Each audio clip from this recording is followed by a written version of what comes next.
Las obras de genio están encima de las capacidades de la mujer. Las obras de genio están por encima de las capacidades de la mujer. Bueno, esta es una de las citas de las cuales menciona Mary Wollstonecraft en su libro, de una cita de Rousseau, al igual que otras de las cuales voy a dar lectura, ¿no? Los hombres argumentarán de modo más filosófico sobre el corazón humano, pero las leerán en él mejor. Esto dice Rousseau. Él se esmera en delimitar claramente los roles de varón y de mujer, y que nos quede claro de que sus responsabilidades, sus capacidades son completamente distintas, ¿no? Cosa que evidentemente no puede admitir Mary Wollstonecraft. Las mujeres poseen más ingenio, los hombres más genio. Las mujeres poseen más ingenio, los hombres más genio.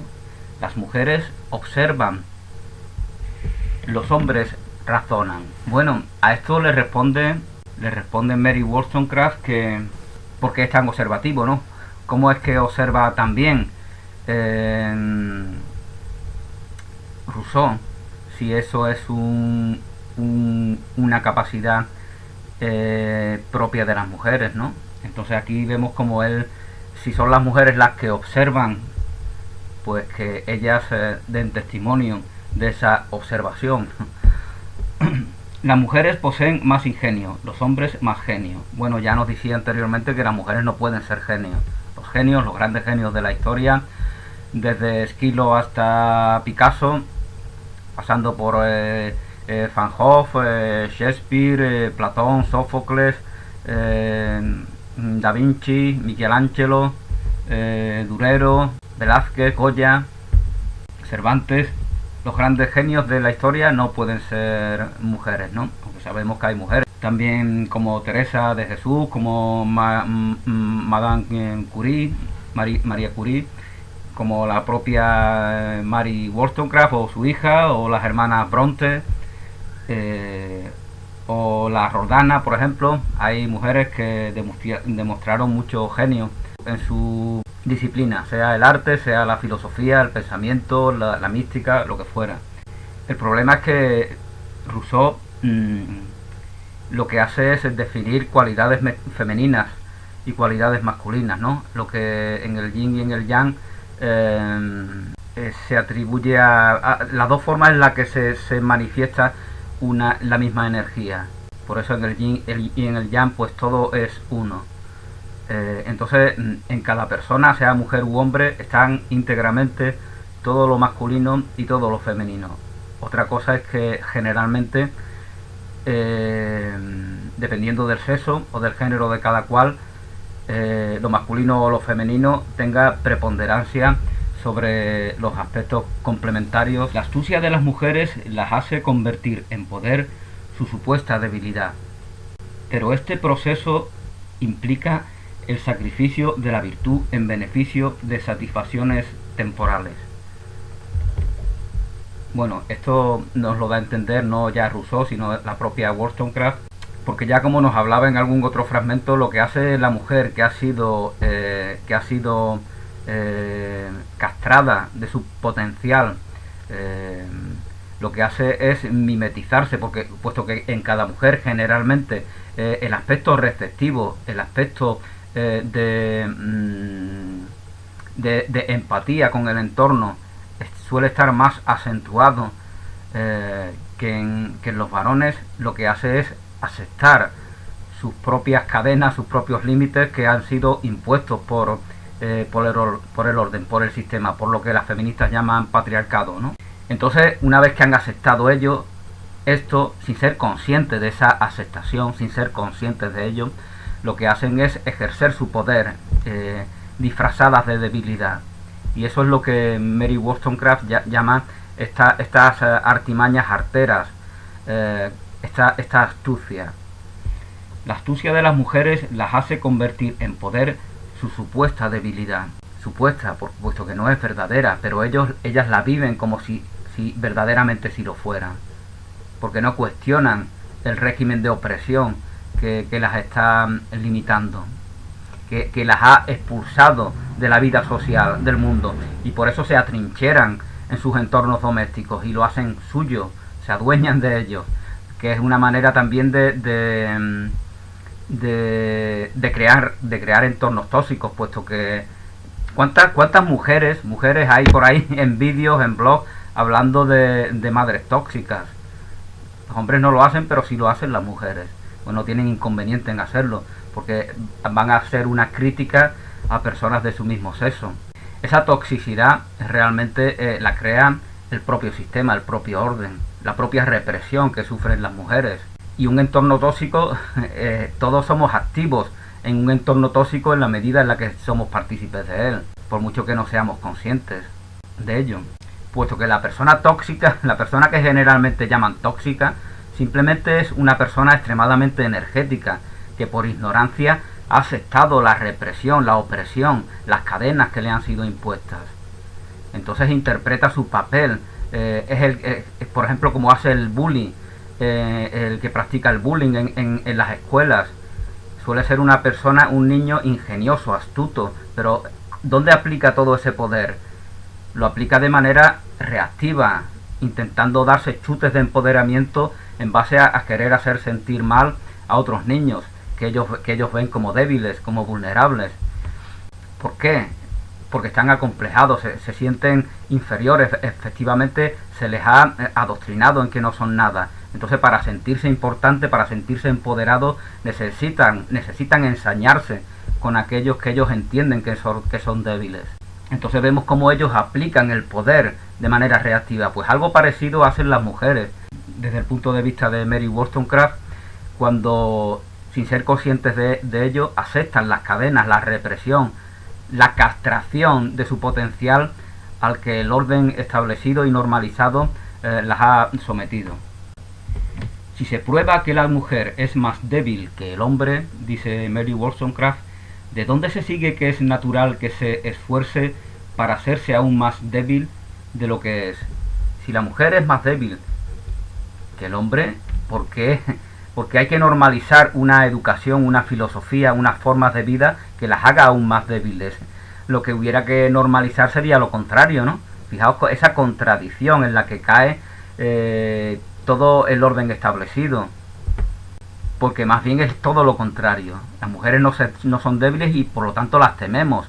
Y para protegernos necesitamos hacerlas ver que son más débiles. Y ellas, como son receptivas, aceptan ese rol. Porque obtienen alguna remuneración. La remuneración del adulador. La remuneración del lascivo, que se acerca a ellas con intenciones retorcidas. Cabe esperar que en este siglo de las luces, Mary Wollstonecraft, tenía mucha esperanza, porque veía cómo la sociedad se iba transformando, cómo las nuevas ideas de la revolución, de la ilustración, David Hume, Voltaire, esas nuevas ideas, aunque ellos pecaran en algo tan fundamental como es la valoración de la mujer, aunque ellos pecaran en eso, ella veía que esas ideas iban a transformar la sociedad, y por eso tenía mucha esperanza en que efectivamente esos cambios se dieran. Cabe esperar que en este siglo de las luces el derecho divino de los maridos, como el de los reyes, pueda y deba contestarse sin peligro. La madre que quiere dar dignidad verdadera al carácter de su hija debe proceder sin hacer caso de las burlas de la ignorancia, con un plan opuesto diametralmente al que recomienda Rousseau, con todo el encanto engañoso de la elocuencia y la sofistería filosófica, porque su elocuencia hace verosímiles absurdos y sus conclusiones dogmáticas confunden sin convencer a los que no tienen capacidad para rebatirlas. Bueno, pues nos dice Mary Wollstonecraft que en cuanto a los comentarios de Rousseau, de los que se han hecho eco muchos escritores desde entonces, sobre la inclinación natural, es decir, desde el nacimiento e independiente de la educación que tienen por las muñecas, los trajes y la conversación, son tan pueriles que no merecen una refutación seria. Es decir, un sujeto afirma contundentemente que las mujeres, que las niñas tienen una inclinación natural y sin ningún tipo de referente más que la evidencia de la vida cotidiana, lo aceptamos. Pero es que la evidencia de la vida cotidiana tiene unos condicionantes previos, tiene unas influencias anteriores, unos determinantes que pudieran ser otros, y entonces la realidad, esa evidencia cotidiana pudiera ser muy diferente. Entonces es una falacia lo que pretende demostrar Rousseau. Es por supuesto muy natural que una niña condenada a permanecer sentada durante horas, escuchando la boba charla de niñeras débiles o asistiendo al arreglo de su madre, trate de unirse a la conversación, y mientras esto sucede los niños están en el colegio instruyéndose en cómo razonar, o están en la calle corriendo, jugando, divirtiéndose, conviviendo con la naturaleza, mientras que las niñas están enclaustradas. Es natural igualmente que imite a su madre o a sus tías y se entretenga adornando a su muñeca sin vida, lo mismo que hacen con ella. Pobre niña inocente, que es sin duda la consecuencia más natural. La niña aislada en ese entorno doméstico lo que hace es imitar y no cuestiona esa realidad que se le ha sido impuesta, de la misma manera que en tiempos de esclavitud muchos esclavos no cuestionaban su condición de esclavos y lo veían como algo natural. Y si alguno de ellos decían si alguno de esos hombres y mujeres esclavizados decían que nosotros somos hombres libres con la misma dignidad que aquellos que nos esclavizan, pues los demás esclavos se mofaban, los despreciaban o los veían como personas ignorantes, ¿no? Desgraciadamente siempre suele acontecer esto. El que propone algo nuevo, lo normal es ser despreciado por el entorno que ha sido adoctrinado en lo que se ve como normalizado, aunque lo normalizado sea la esclavitud, por ejemplo. Porque los hombres de mejores facultades rara vez han tenido la fuerza suficiente para sobresalir de la atmósfera circundante, y si las páginas de genio siempre han resultado borrosas por los prejuicios de la época, se debe conceder cierta indulgencia a un sexo que, como los reyes, siempre ve las cosas a través de un falso intermediario. Compara a las mujeres con los reyes, con esos reyes ociosos de los tiempos más modernos, ¿no?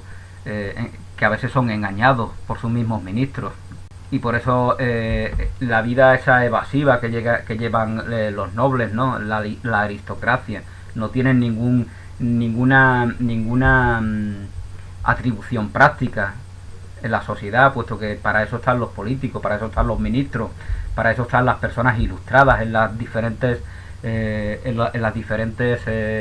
ámbitos de la vida social y del poder.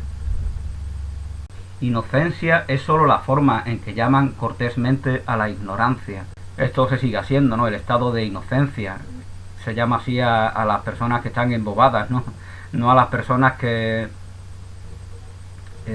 son auténticas, que son transparentes, que no están determinadas por la culpa, que no son movidas por la malicia, que no viven de manera reaccionaria, compensatoria, que no les mueve una mentalidad de escasez, que necesita permanentemente buscar conflicto con sus semejantes, y cuando no hay conflicto es que hay lo que dice algún texto, es que lo que se da son las alianzas temporales del ego, que más temprano que tarde se rompen, puesto que no son verdaderas, no son lazos de afecto auténticos, verdaderos. Se les hace asumir un carácter artificial antes de que sus facultades hayan adquirido fuerza. Esto es lo que le acontece a las mujeres desde la perspectiva de Wollstonecraft, puesto que han sido excluidas del cultivo de la razón, con lo cual la consecuencia es que desarrollan un carácter artificial. Cunas, riquezas y toda ventaja extrínseca que exalta a un hombre sobre sus semejantes en realidad le hunden por debajo de ellos. Fijaos esta afirmación tan contundente, ¿no? Todas las riquezas materiales que supuestamente exaltan a un hombre por encima de sus semejantes, verdaderamente lo están hundiendo por debajo de ellos. puesto que esa dependencia de bienes materiales, a veces hereditarios, como ella indica en alguna ocasión, toda esa abundancia, todo ese apego, todo ese ver valor en bienes materiales, denota desprecio de sí mismo, de su propia persona.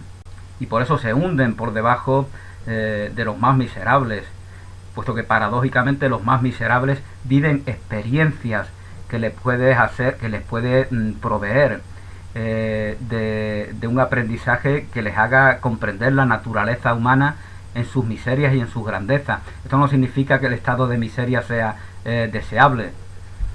Esto significa que el estado de estos reyes es incluso peor que el del estado de los miserables. Todavía no se ha abolido la esclavitud en los monarcas y ministros, de los que el mundo tardará en liberarse, y cuyo dominio implacable detiene el progreso de la mente humana. Y cuyo dominio implacable detiene el progreso de la mente humana. Esta relación de opresión es la misma que la mujer mantiene con respecto al varón. La relación de opresión que reyes y súbditos mantienen, según Mary Wollstonecraft, es exactamente la misma que mujeres y hombres mantienen. Fijaos aquí cómo esta idea luego se desarrolla en otros libros que hablan de la reivindicación de los derechos de la mujer, ¿no? Como el famoso de Stuart Mill, por ejemplo. Amor a Dios como fundamento de la sabiduría. Amor a Dios, ya os comentaba en algún vídeo anterior que Mary Wollstonecraft es una persona de una fe cristiana de la cual no puede divorciarse. Esa fe le da un fundamento sólido a todas sus convicciones.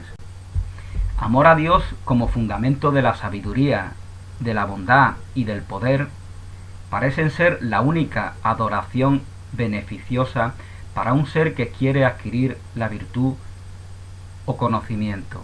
Como las mujeres se someten sin razón y no cuentan con reglas fijas de conducta, serán crueles o amables según les dicte el capricho del momento. Según les dicte el capricho del momento, serán crueles o serán amables, porque ellas no se rigen bajo ninguna disciplina, puesto que es la razón la que nos provee de un código de conducta, la que nos provee de unos principios, de unos ideales, de unos valores, de unas convicciones. Es la razón la que valida incluso nuestros propios sentimientos.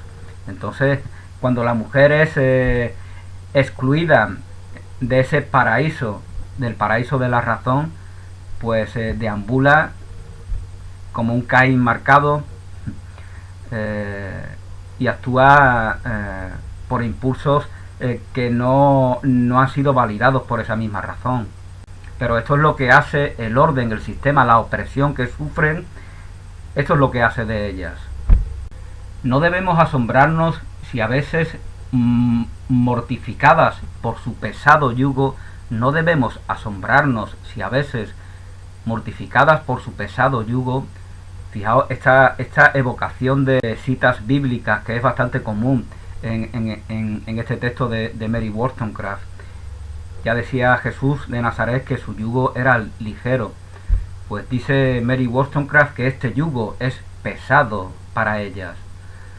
Y no debemos asombrarnos si a veces mortificadas por este pesado yugo obtienen un placer maligno en hacerlo descender en hombres más débiles. La consecuencia de este adoctrinamiento represor es que ellas se desahogan ensañándose con aquellos que les parecen que son más vulnerables, más débiles, con aquellos con los cuales pueden... esto es como la película Cadena de Favores, ¿no? Pero al revés. En vez de expandir la buena onda, en vez de expandir el amor, en vez de expandir la actitud empática, pues lo que se expande aquí es la opresión, es el desahogo, mortificando al semejante, ¿no? Bueno, pues con esto doy por término a esta mi reflexión sobre indicación de los derechos de la mujer de Mary Wollstonecraft. Feliz día, bendiciones y hasta una nueva oportunidad.